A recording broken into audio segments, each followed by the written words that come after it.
بسم الله الرحمن الرحيم.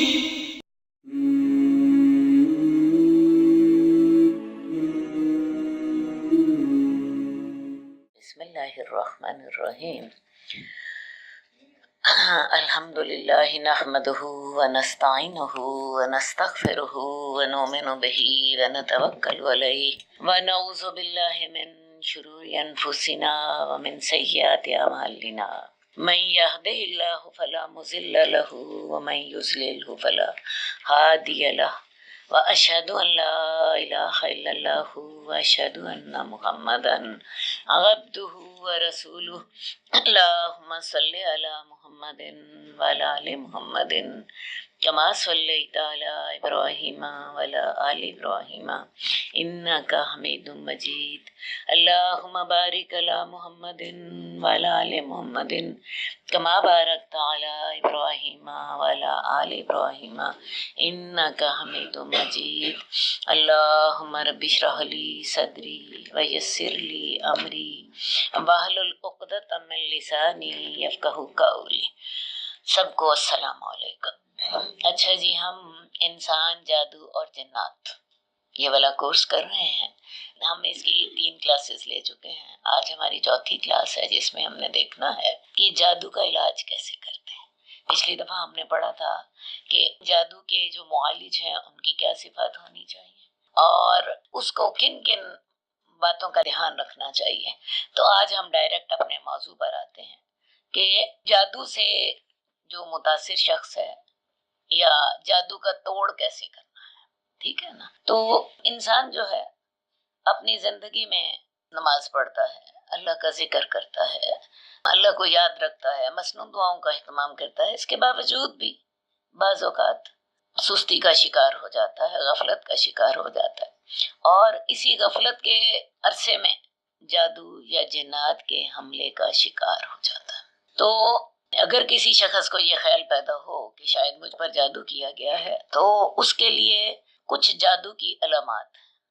سب سے پہلے یہ دیکھ لیں کہ یہ علامات پائی جاتی ہیں یا نہیں. تو جادو سے جو متاثر مریض کی علامات ہوتی ہیں میں کچھ آپ کے سامنے رکھتی ہوں. گھر والوں، دوست احباب اور رشتہ داروں سے تمام معاملہ درست ہے لیکن اچانک ہی کوئی ایسا وجہ ہو گئی کہ ساروں کے ساتھ ہی معاملہ خراب ہو گیا. گھر والوں سے مراد بیوی، بچے، دوست احباب، رشتہ دار، سب کے ساتھ پہلے معاملات درست چل رہے تھے، اچانک ہی ایسا ہوا کہ سب کے ساتھ ہی معاملے خراب ہو گئے. ٹھیک ہے، ایک عجیب بات ہے نا. ایک انسان ہے جس کے معاملے پہلے ہی خراب ہیں، ہم کہیں گے کہ جو تو اس کے تو پہلے ہی خراب تھے. اب اس کے معاملات پہلے سب سے درست چل رہا تھا لیکن اچانک ہی سب سے معاملات خراب ہو جائیں. بیوی کے ساتھ معاملات خراب ہو جائیں، اپنے رشتہ داروں کے ساتھ خراب ہو جائیں، والدین کے ساتھ خراب ہو جائیں، تو یہ جادو کی علامت ہے. دوسری بات یہ ہے کہ عبادات سے دل اقداج ہے. عبادات میں دل نہ لگے، جسم میں کسی جگہ مسلسل درد ہو، مسلسل تکلیف ہو اور میڈیکل ٹیسٹ کے باوجود کوئی وجہ سمجھ نہ آتی ہو. ٹھیک ہے نا؟ ورنہ آپ دیکھیں انسان بیمار ہوتا ہے تو انسان اپنے ٹیسٹ کراتا ہے، ڈاکٹر سے دوائی لیتا ہے، اللہ کرتا ہے آرام آ جاتا ہے، شفا ہو جاتی ہے کچھ عرصے کے بعد. لیکن جسم میں کسی جگہ پہ مستقل آپ کو تکلیف ہے، سارے ٹیسٹ کلیئر آ رہے ہیں لیکن آپ کی تکلیف اپنی جگہ پہ برقرار ہے، تو یہ بھی ایک جادو کی علامت ہو سکتی ہے. اس کے علاوہ خواب اور بیداری میں کانوں میں چیخو پکار کی آواز آتی ہو. انسان جاگ رہا ہے، کانوں میں آوازیں آ رہی ہیں جیسے کچھ چیخ رہا ہے، سائیں سائیں کی آوازیں آ رہی ہیں، یا کوئی جانور دکھائی دے رہے ہیں. مجھے ایک خاتون نے بتایا کہ اس کو کیڑے مکوڑے دکھائی دیتے تھے، سامنے کاکروچ دکھائی دیتے تھے اسے اپنے سامنے. یہ جو ہوتے ہیں کالے رنگ کے کیڑے، یہ اپنے سامنے دکھائی دیتے تھے بار بار. اس کو ڈھیر ساری یوں جیسے ساری فضا میں آ گئے. یا اسے ڈراؤنے خواب آتے ہیں، زیادہ ہی ڈراؤنے خواب اور بیداری میں چیخو پکار کی آواز کانوں سے ٹکرائے مگر کوئی چیز سامنے دکھائی نہ دے. اب وہ جس خاتون نے مجھے بتایا کہ مجھے وہ کاکروچز نظر آتے ہیں، کچھ بھی نہیں تھا، کہتی تھی مجھے فضا میں لٹکے ہوئے نظر آتے ہیں، اڑتے ہوئے نظر آتے ہیں. اسی طرح کسی خاص جگہ پر مریض گھبراہٹ اور بے چینی محسوس کرتا ہو، کسی جگہ پر مریض گھبراہٹ اور بے چینی میں محسوس کرتا ہو اور جو ہی اس جگہ سے دور چلا جائے ٹھیک ہو جائے. کسی خاص جگہ پہ آیا ہے، اچانک بے چین ہو گیا، چیخیں مارنے لگ پڑا، یا اسے تکلیف ہونے لگ پڑی، یا اسے بے سکونی کا احساس زیادہ ہی ہونے لگ پڑا، لیکن اس جگہ سے چلا گیا تو ٹھیک ہو گیا. تو یہ جو علامات ہوتی ہیں، یہ جو انتہائی علامات، میں ایک دفعہ دوبارہ دہرا دیتی ہوں کیونکہ ہر بندہ ہی نا اپنے آپ کو سمجھنے لگ پڑے کہ میرے اوپر جادو ہوا ہے. سب سے پہلی بات، اپنے گھر والوں، بیوی بچوں کے ساتھ معاملات خراب ہو جائیں، والدین کے ساتھ معاملات خراب ہو جائیں، رشتہ داروں دوستوں کے ساتھ معاملات اچانک خراب ہو جائیں جو کہ پہلے ٹھیک تھے. ٹھیک ہے، جادو اس کا سبب ہو سکتا ہے. نمبر 2، عبادات سے دل کا اکتا جائے، نماز پڑھنے کو دل نہ چاہے، روزہ رکھنے کو دل نہ چاہے، ذکر کرنے کو دل نہ چاہے. بلکہ میں آپ کو بتاؤں، جن پہ جادو ہوا ہوتا ہے نا، ان سے آپ کہیں نا کہ آپ آیت الکرسی پڑھو، آیت الکرسی نہیں پڑھتے، آیت الکرسی نہیں پڑھتے. میں نے ایک ایسے مریض کو دیکھا جو کہ خود حافظ قرآن تھی اور ان کے اوپر یہ جادو ہوا تھا. تو ہم انہیں کہتے تھے کہ تم آیت الکرسی پڑھو، آیت الکرسی نہیں پڑھتے تھے. ہم انہیں کہتے تھے کہ تم پڑھو اذان کے الفاظ کو، اذان کے الفاظ منہ سے نہیں نکلتے تھے. تو عبادات سے، نماز، روزہ، ذکر، اذکار سے دل اکتا جائے، تنگ پڑ جائے، کر نہ سکے. اب وہ جو مریضہ ہے، میں نے آپ کو بتایا، وہ کہتی تھی منہ سے کہ میں کرنا چاہتی ہوں، زبان سے اذان کے الفاظ نہیں نکلتے تھے. ہم کہتے تھے ہمارے ساتھ اذان کے الفاظ نہیں دہرا پاتے تھے. ٹھیک ہے، حالانکہ حافظ قرآن تھی، لیکن جب ان کے پر اثر نہیں ہوتا تھا اس وقت وہ اپنا سپارہ بھی دہرا لیتی تھی، قرآن مجید کا سپارہ بھی دہرا لیتی تھی. لیکن جس وقت اثر ہوتا تھا، ہم نے دیکھا ان کے زبان سے آیت الکرسی نہیں پڑھی جاتی تھی، اذان کے الفاظ نہیں پڑھے جاتے تھے، نماز میں دل نہ لگے. تو عبادات سے اچانک دل اکتا جائے، یہ بہت بڑی علامت ہوتی ہے جادو کی. جسم کے کسی حصے میں مسلسل درد ہو اور طبی معائنے کے باوجود اس کی وجہ سمجھ نہ آتی ہو. کسی خاص جگہ پر انسان کو بے چینی شروع ہو جائے، تکلیف شروع ہو جائے، وہاں سے بیٹھا نہ جائے اسے، اور جو وہاں سے چلا جائے ٹھیک ہو جائے. ٹھیک ہے. اس کے علاوہ مریض کو چیخو پکار کی آواز آتی ہو، ڈرونے خواب آتے ہو، زیادہ ڈرونے ہو، چیخو پکار کی آواز آتی ہو، اور مریض جو ہے گھبرایا ہوا ہو ان چیخو پکار کی وجہ سے، بیداری میں بھی اس کو چیخو پکار کی آواز آئے، وہ دوسروں کو نہیں آ رہی، آپ ساری بیٹھی ہیں، آپ کو کچھ نہیں ہو رہا، مریض کو چیخو پکار کی آواز آ رہی.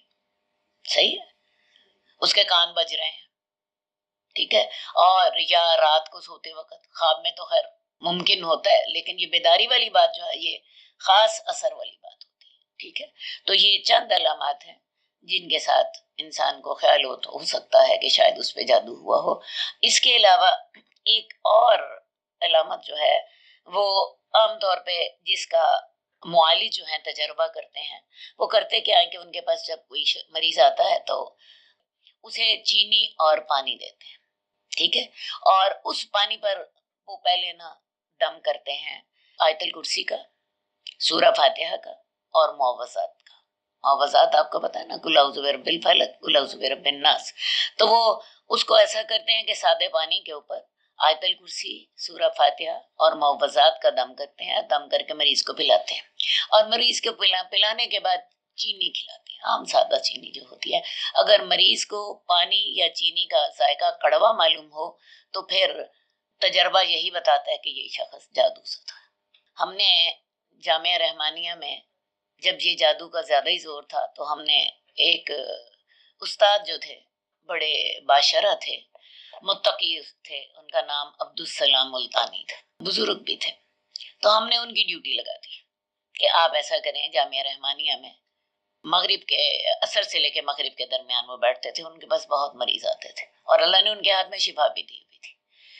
تو وہ یہی تجربہ کرتے تھے، وہ اس طرح کر کے آزماتے تھے کہ پانی کے اوپر یہ دم کر کے، میں نے جو آپ کو بتائے ہیں آیت الکرسی کا، سورہ فاتحہ کا، معوذات کا دم کرتے تھے، اور پھر مریض کو پانی پلاتے تھے، اور پانی پلانے کے بعد پھر اسے چینی کھلاتے تھے، عام سادی چینی جو ہوتی ہے.